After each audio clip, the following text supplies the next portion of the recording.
Welcome to the Freshman Foundation Podcast, helping you make the jump from high school athletics to the collegiate level and beyond, with your host, Michael Huber. Hey everyone, it's Mike Huber, founder and CEO of the Freshman Foundation and certified mental performance consultant. The Freshman Foundation Podcast is preparing young athletes and families for every next step in their athletic journey. If you're enjoying the podcast, then please subscribe, leave a 5-star review, and share with a friend.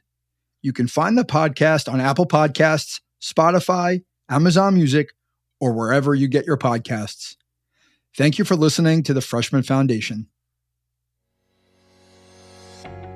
How is Bill Eckstrom helping coaches and administrators look in the mirror? Coaches and administrators are a vital part of the student-athlete experience. They often create the conditions for young athletes to thrive or falter. While most athletic leaders have the best interests of their young people at heart, they may not always know how to execute on creating the ideal environment. My guest in this episode, Bill Eckstrom, is the Chief Executive Officer of Ecsell Sports, an organization that is laser-focused on advancing the student-athlete experience. Ecsell Sports advises coaches and athletic directors on how to improve that experience through a research-based approach. In episode 53, Bill shares how his own experiences inspired him to help coaches and administrators create a better experience for their student athletes. I'm excited for this conversation. Let's build your foundation with Bill Eckstrom.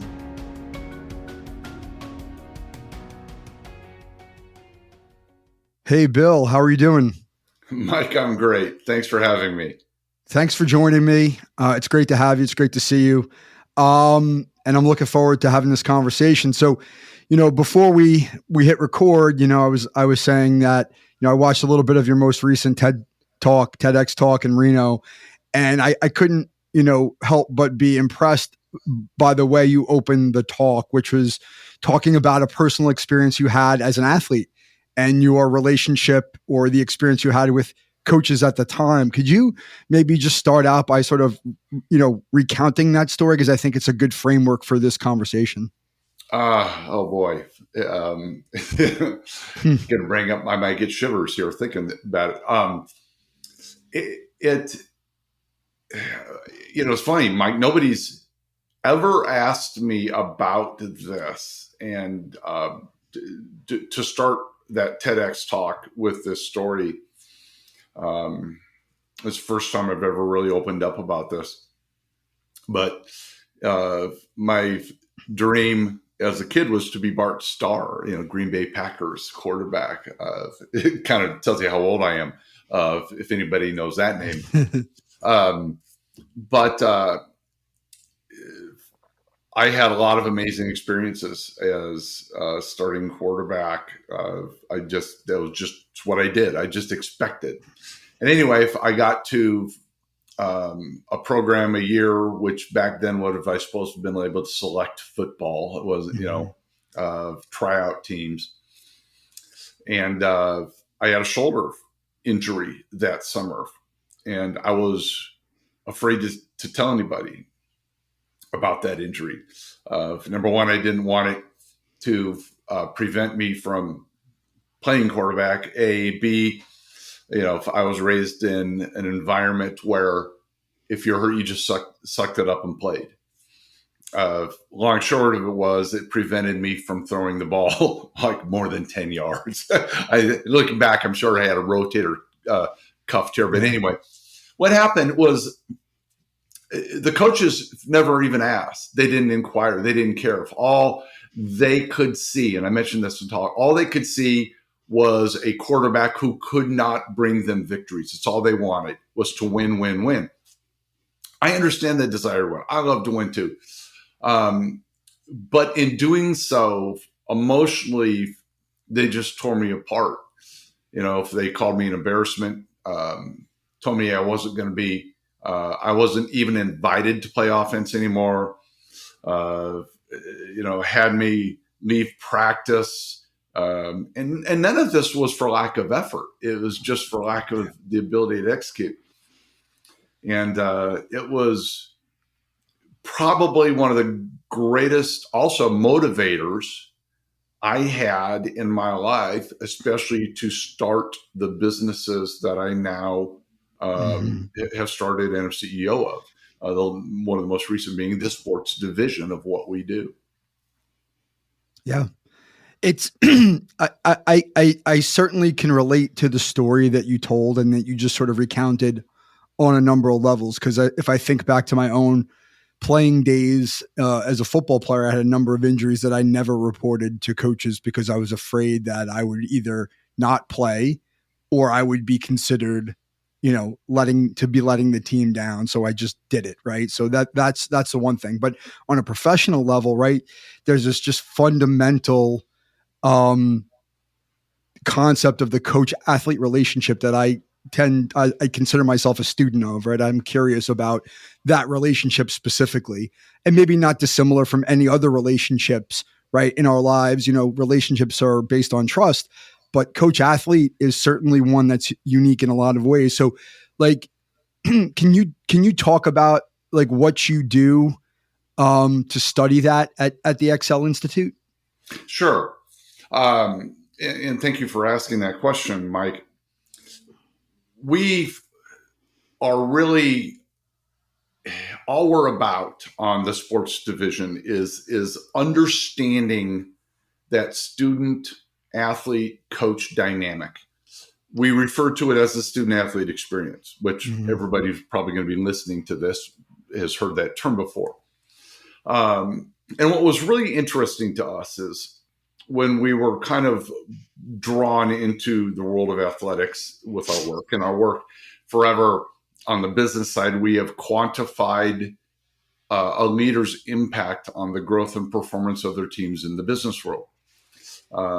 We were asked to bring our work and apply it to the world of sports, specifically as it relates to coaching and the student athlete dynamic. So, being a research-based organization, our executive director for research started doing a series of focus groups with athletic directors and coaches and players and students. And then we did one-on-one conversations with professional athletes. And so we did a lot of due diligence. What was interesting to us, Mike, is when we did focus groups with ADs and coaches. Now, this is at the high school level that we did most of these focus groups. Other conversations with professional athletes, but AD focus groups, coaches were at the high school level. And the ADs and coaches both said unequivocally the most important item in their world was to make sure their student athletes had the best possible experience in high school. Coaches said the same thing. We asked about winning. That's down a ways. They love to win. They get it. They understood it. Coaches ranked it higher. But ADs and coaches both agreed the most important thing to them was making sure their student athletes had the best possible experience. So then the follow-up question that Stacia, our director of research, asked, she said, "Can you tell me if that is happening?" And both focus groups just got dead quiet, Mike. I mean, right. They looked at each other and they looked at us and said, "I don't know. Right.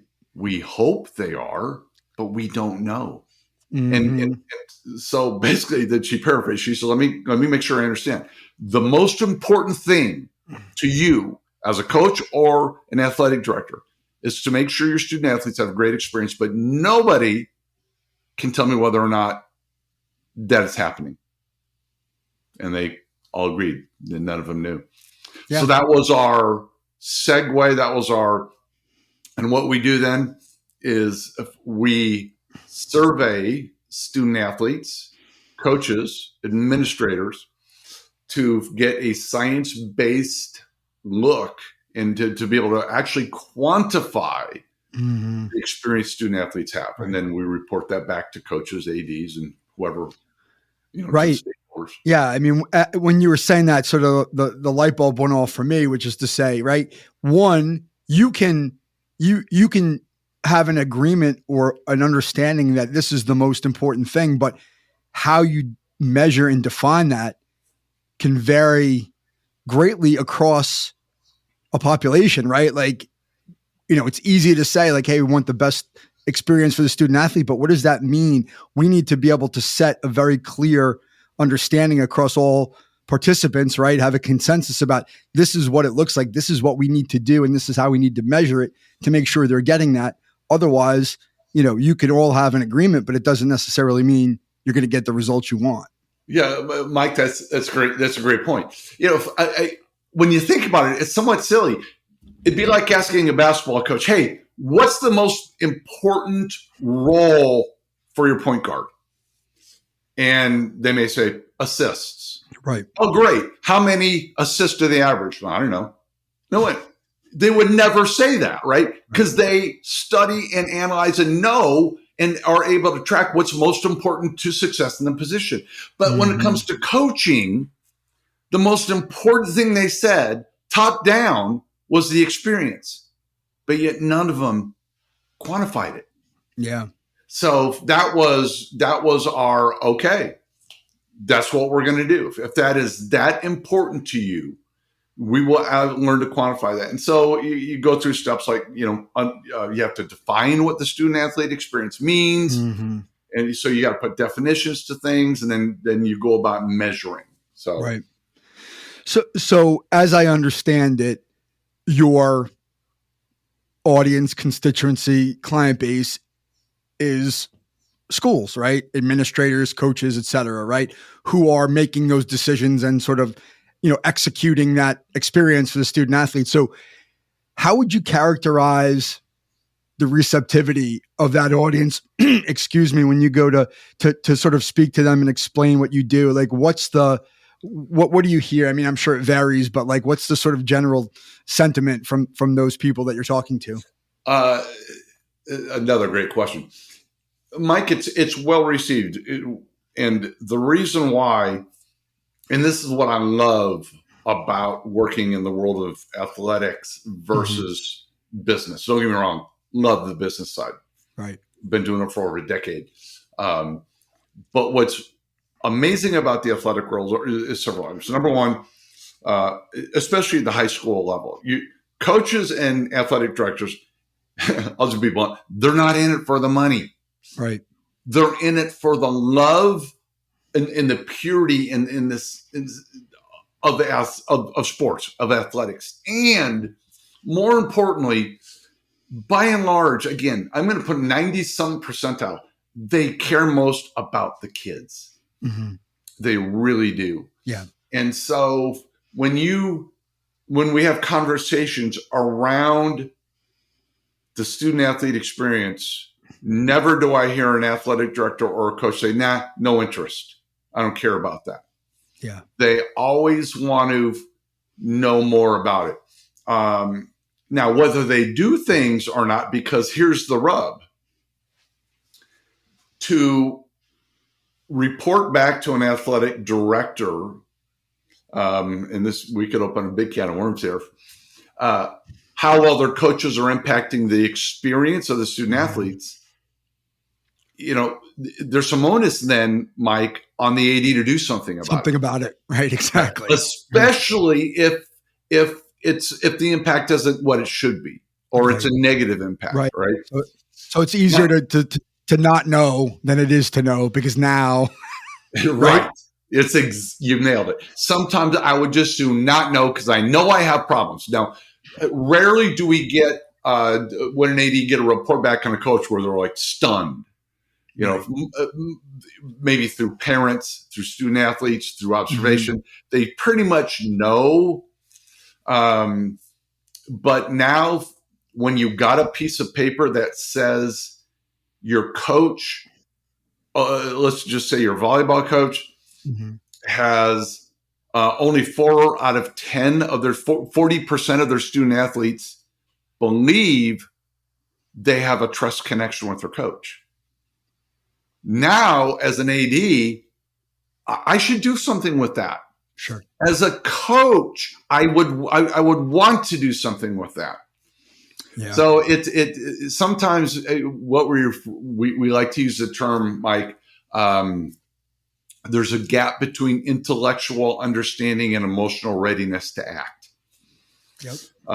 And we all have it. It's all that Sure. sometimes that gap, or perhaps it's a chasm, depending on the person. Yeah. It's the change process, right? It's any decision that we make that we want to change something, we have to be motivated enough to go ahead and do something about it. And we may not be ready to do that just yet, but it takes time sometimes to get to the point where you're ready to pull that trigger and say, okay, I need to do something about this.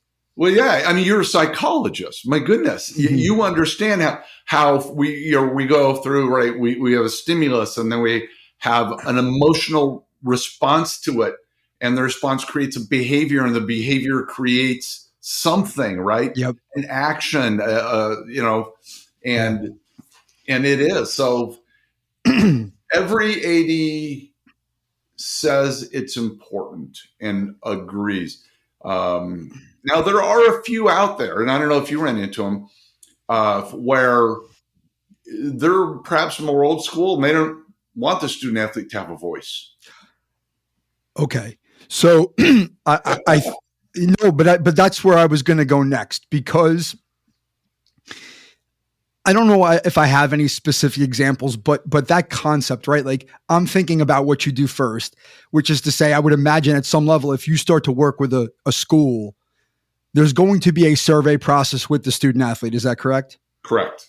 Right. So if I'm an athletic director or a coach, just by virtue of giving a kid a survey to give their opinion, you've already started to build that bridge, because you're giving them a say, right? Even if it's just perceived, even if they take that survey and they throw it in the garbage, the kid says at least, hey, I'm able to just, give my opinion. Because what I experience in the work that I do is when I work with a kid, even at the high school or college level, where they're pretty mature, relatively speaking, and I ask them to give me feedback, or I say to them, hey, this is your process. Like, ask me questions, or tell me I need to do something different. Or, if you're not getting what you need, let me know. That is a very uncomfortable place for student athlete, because my sense is they rarely ever get that from their coaches, right? Mm-hmm. It's, I'm the coach, you're the athlete. I tell you what to do and you do it. Or there's the perception that I can't go to the coach because I don't want to be perceived a certain way as the athlete. So I keep quiet, sort of like what you were saying about your injury, right? I'm going to keep it to myself because I don't want my coach to think something's wrong with me. So I'm just going to, not say anything. And I think that dynamic, that ability to communicate and to give the student athlete a voice is so critical in the athletic experience, because to use a term that I think I get the sense that's really important to you in your work is psychological safety.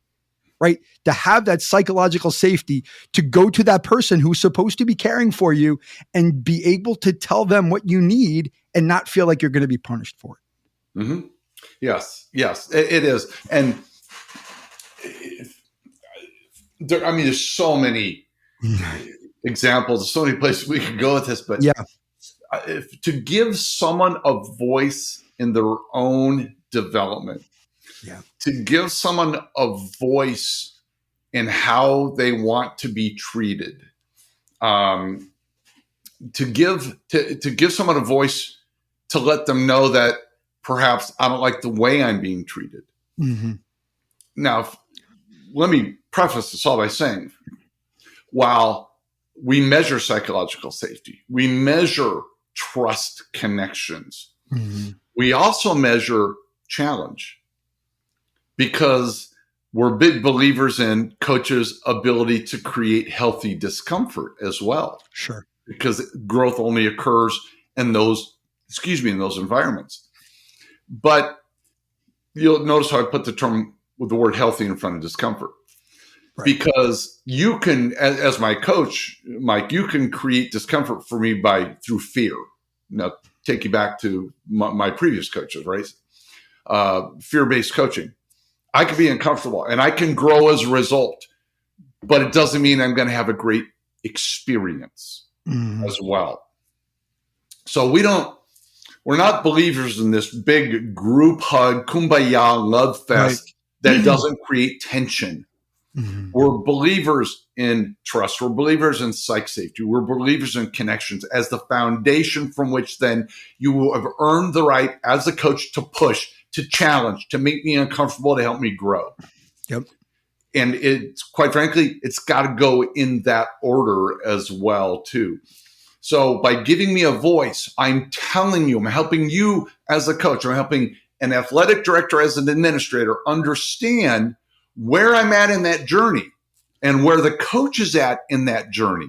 Mm-hmm. Together, we can create some amazing growth and development in coaches that wasn't there before. Because while student athletes, I mean, think about this. I mean, boy, I can get on a roll right now. I've done work at the collegiate level with athletes, and say a gymnast can, during a workout, get off of a routine, an apparatus, right? Mm-hmm. And immediately watch it and get graded immediately, right? On how well she did. Mm-hmm.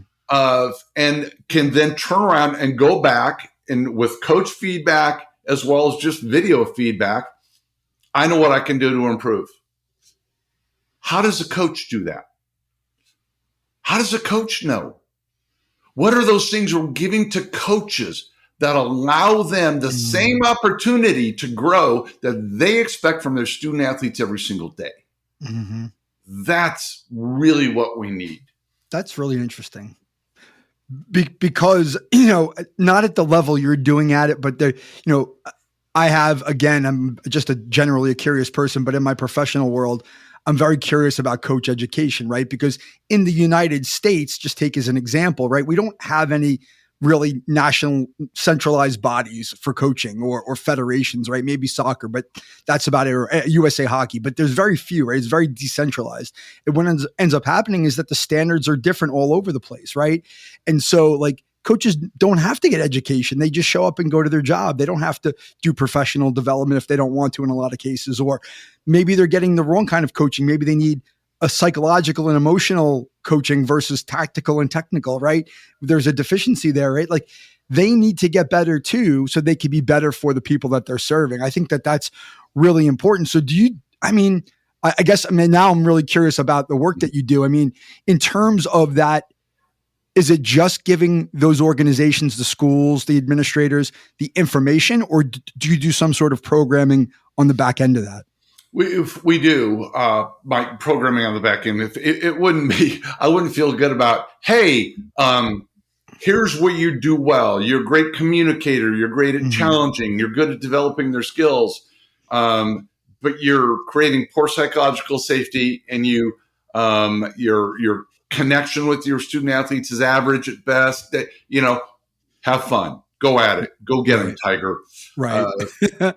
So, we have created an online learning portal through a learning management system that has everything from kind of a community aspect to it, so they can communicate with other coaches across the country, as well as formalized training. Like, how do I create greater psychological safety within my team?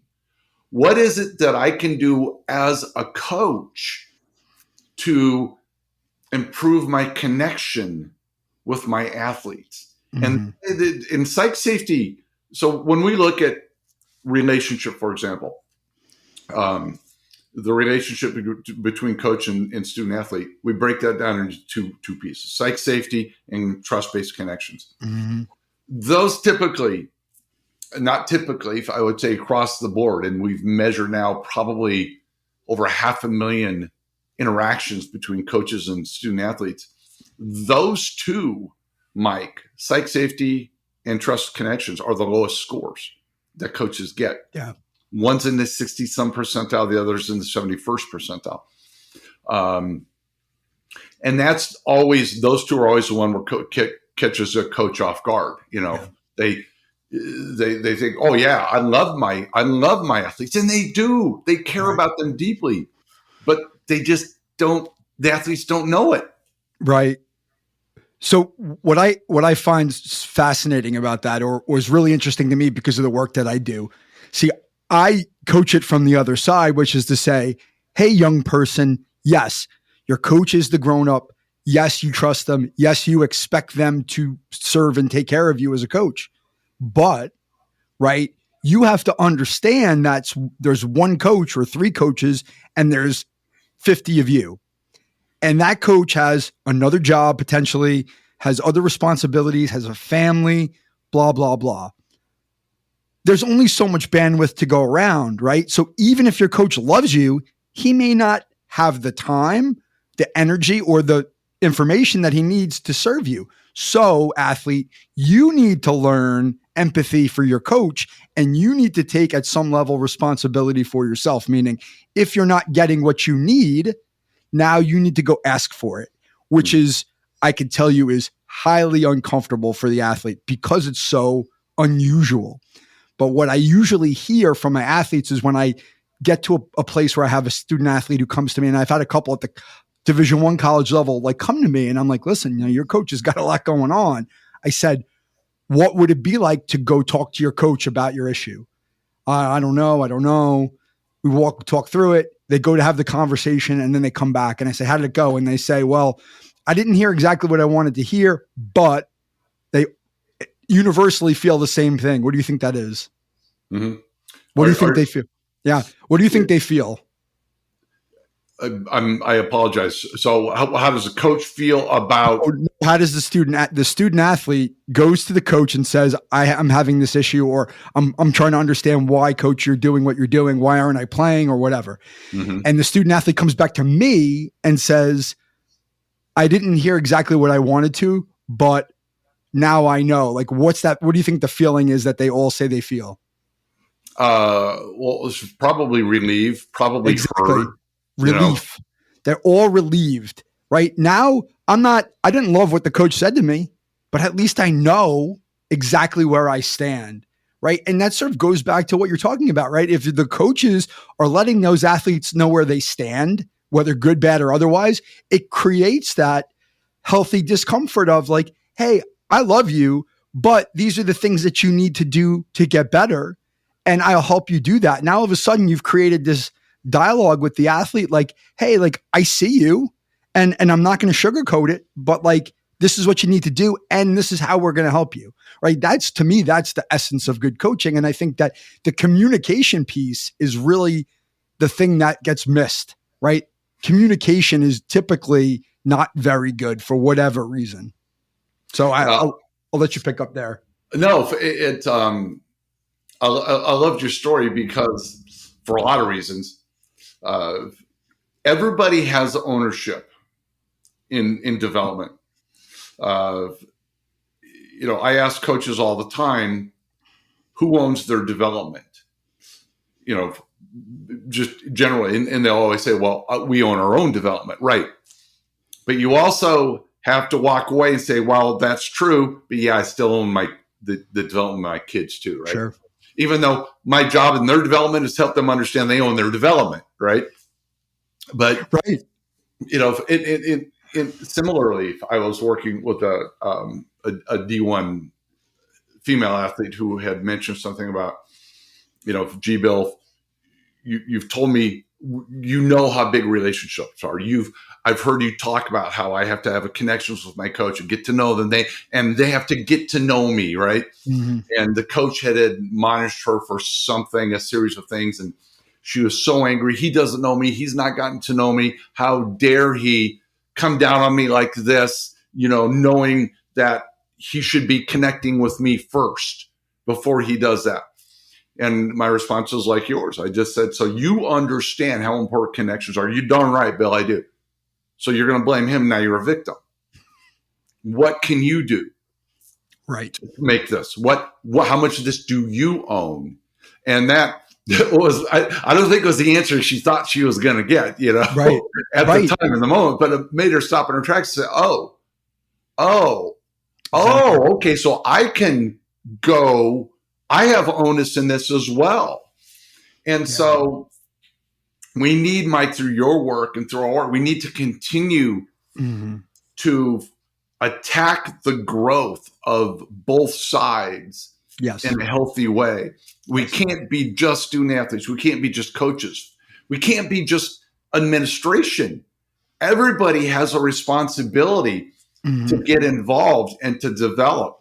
And I'm sure you believe this too, all growth. And I tell coaches this all the time. You want your team to get better. You want your team to grow. You want your team to evolve. Go home and first look in the mirror. Because how they respond, you're the biggest trigger in their life. And the response to your triggers, is either creating growth or not creating growth. So you want more growth, go home and look in the mirror and say, how are you going to evolve? Mm-hmm. Because if you do that first, it also sets the table for your student athletes. Yeah, exactly. Right. I couldn't agree with you more. I mean, I love the conversation because I think it's so important. And as you were talking, I'm thinking about like, what does it mean, right? What does it mean for a student athlete to have a good experience? It means really at the end of the day that they continue on in sport, because if they're not having a good experience, they're going to quit.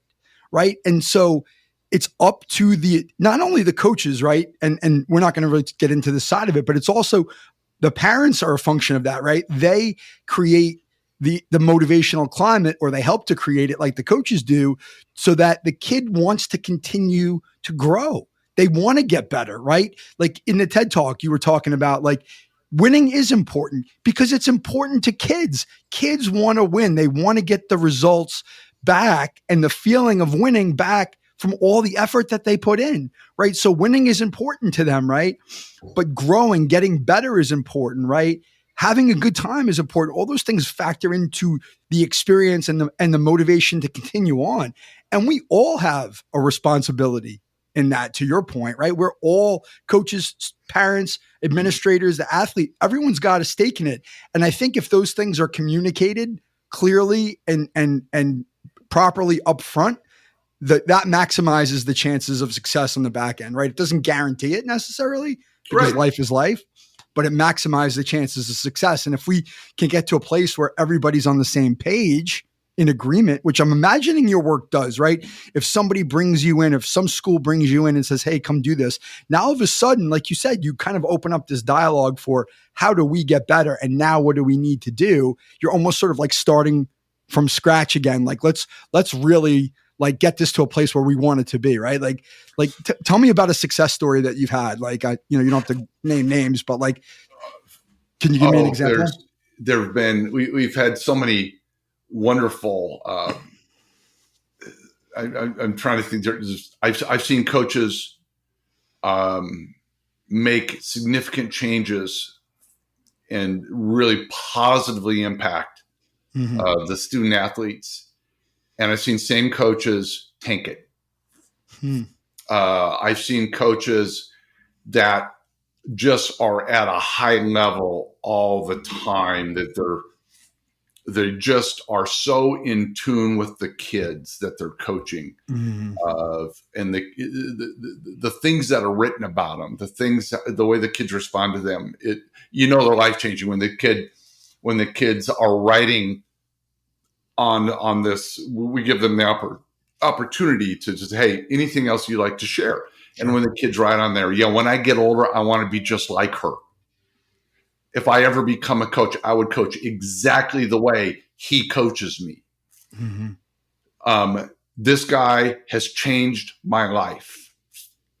Those are the things that when you focus on the athlete experience and not winning is an outcome. It's a measuring stick. I said this in the TED Talk. It's not good. It's not. It is what it is. It's an outcome, right? It's a goal, and it's healthy to have those things in place. But you can't control the wins. You can control all the prep that comes up before it.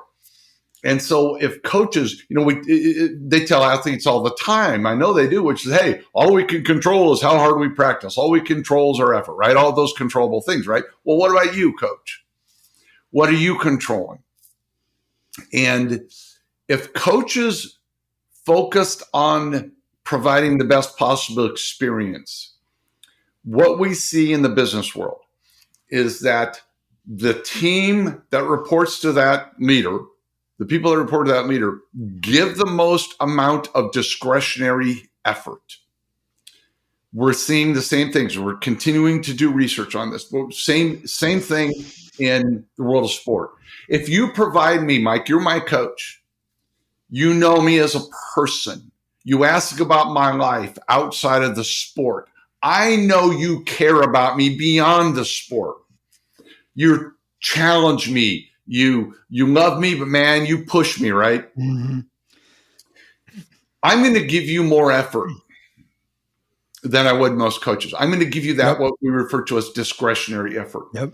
And so if you want more wins, quit focusing on wins and start focusing on the experience, because you're going to get more from me than you would otherwise. Yes.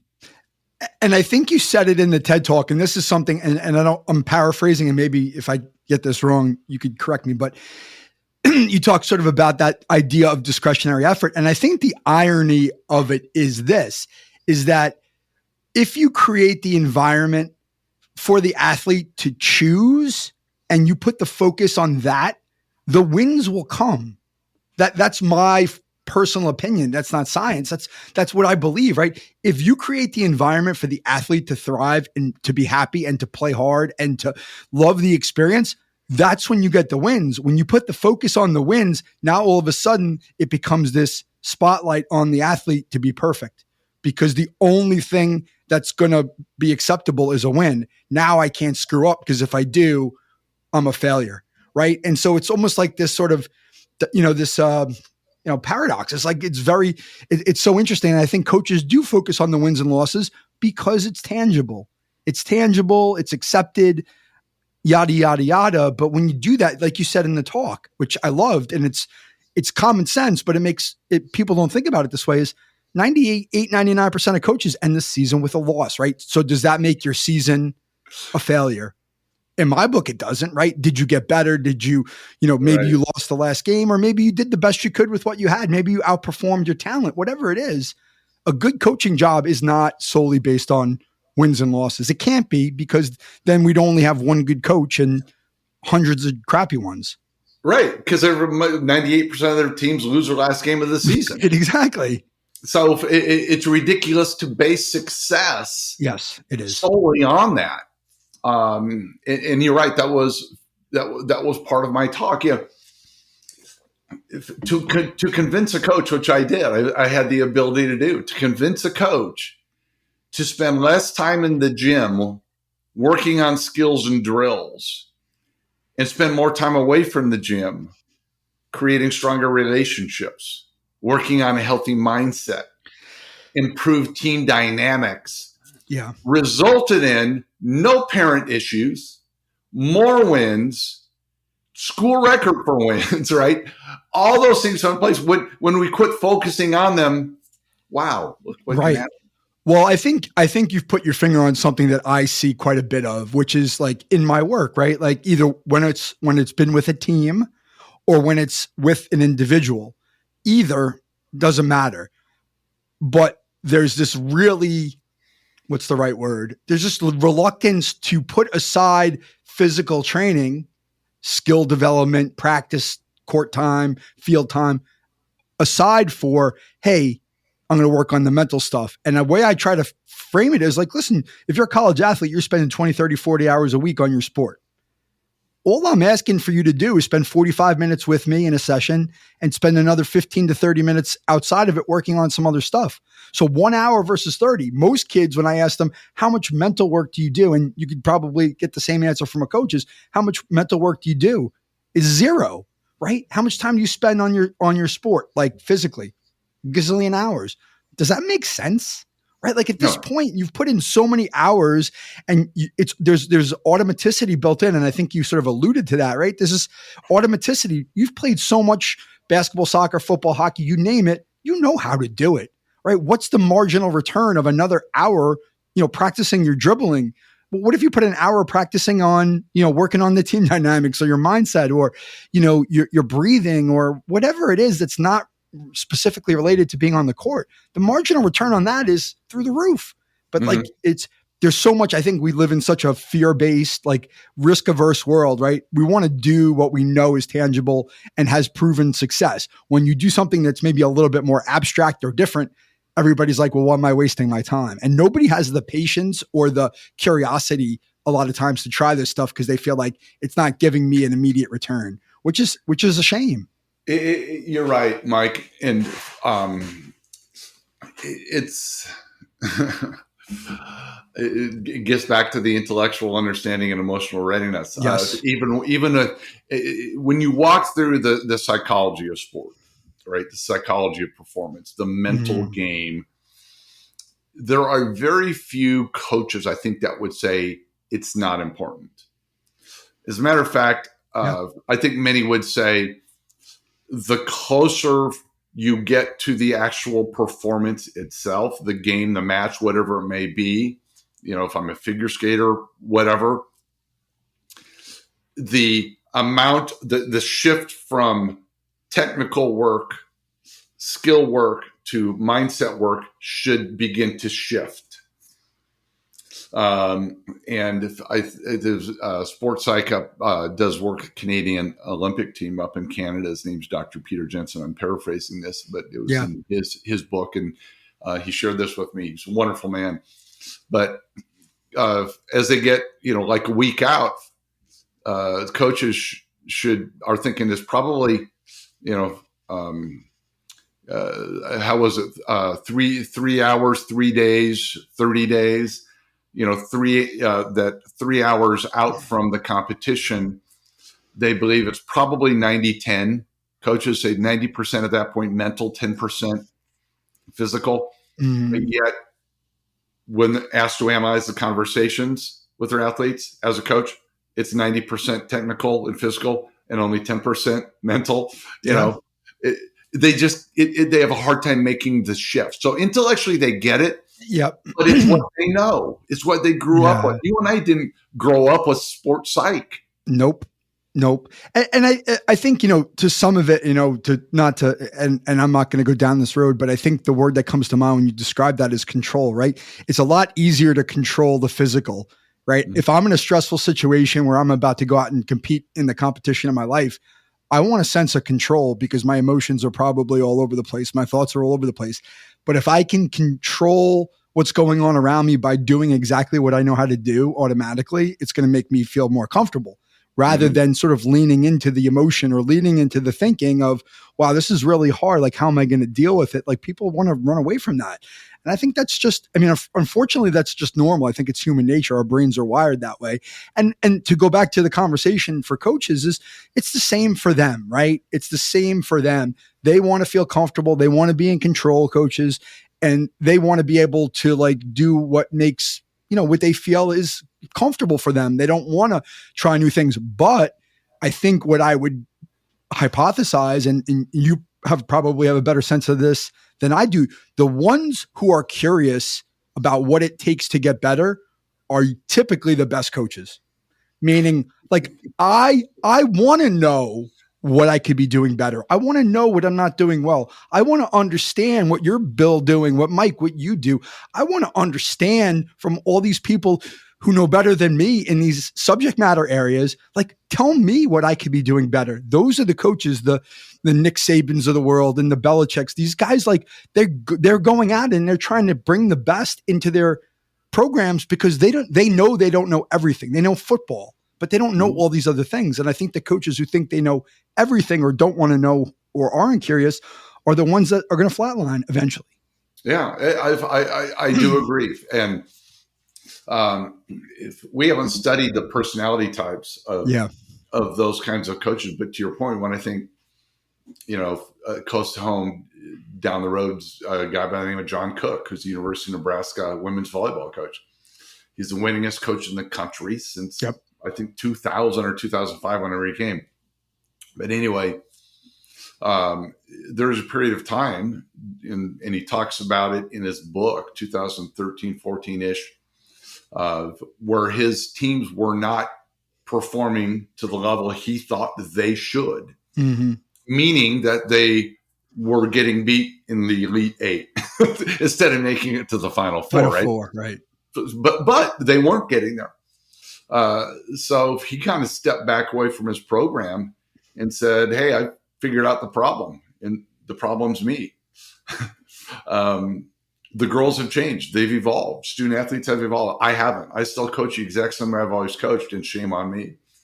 So if he brings in a retired Navy SEAL and another friend of mine who's the sports psych I was telling you about, and have these guys spent like 2 years with him. Wow. Helping him understand his gaps. He said, if I knew what they were, I'd fix them. Right. But I don't know. So I need to know, I need to understand where my opportunities are. Since that time, beginning in 2015, I think Husker women's volleyball has only not made the Final Four twice. Wow. Something like that. So, yeah. Very cool. Those people, the inquisitive ones, and who are willing to say, I know I'm the problem, and I also know I'm the solution. Yeah. Yeah, they make for great coaches. Yeah. Well, I love that. Let me just say I love that, and I'm curious about John Cook. I've never heard of him. I know a little bit about women's volleyball in Nebraska, but I'm going to look into it more because I think that that's a great story. And so, as we wrap up, I think it's a great segue to what I usually ask is the last question.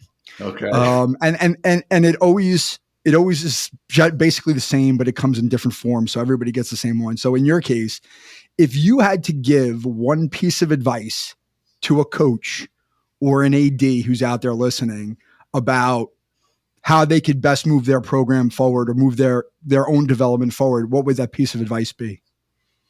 I think two things. Number one, and you through the question you answered it, is everybody wants their programs to get better, right? Whether I'm a freshman baseball coach or a Division I volleyball coach, they want to grow. So number one, it starts with you. Mm-hmm. Don't look at your players. You can go home and you look in the mirror and say, what can I do better? Because everything from that point will trickle along. Same with you, athletic director. What can I do better? Are you coaching your coaches? Are you giving your coaches an opportunity to get better? Are you helping? Are you identifying what they're good at, where their opportunities for growth are? So I don't care what level you're at, it begins with you, number one. And then another thing on top of that, don't ever underestimate the power of trust connections. Too many coaches will tell you they love their athletes, and they do, but they don't know how to show them they do. And I use the line all the time. I can't teach a coach or an AD how to care, but I can teach you how to show you care. And so I think the second point is to then be intentional about the connections and trust you create with the people on your teams. That's great. It's a great way to end. Bill, thank you so much for joining me here on the podcast. It was great to talk to you. I'm sure we could continue this conversation on for a while, and maybe we'll have a chance to do it again in the future. But thank you so much for joining me. Mike, thank you very much. It's been fun. Thank you. Take care. So, what's your biggest takeaway from my conversation with Bill Eckstrom? My biggest takeaway is that all of us need coaching. We all have blind spots. It's often hard for us to see what we need to be doing differently to be our best. The same goes for coaches and administrators. My suggestions to coaches and administrators is to look in the mirror as Bill suggests. Try to answer this question as honestly as possible.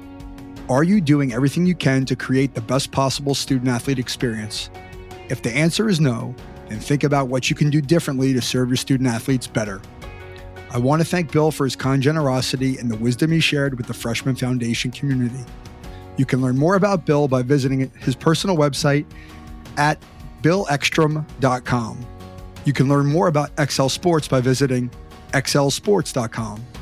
To learn how mental performance coaching can help your mind work for you rather than against you, visit michaelvhuber.com. Thank you for listening. We'll see you back soon for episode 54.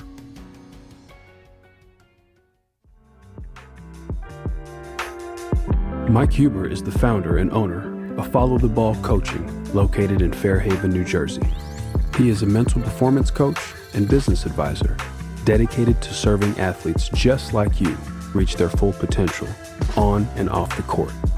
The Freshman Foundation is all about helping you get to the next level. For more information, follow along on Instagram at The Freshman Foundation. Please subscribe, give us a like on iTunes, Spotify, leave a review, tell a friend.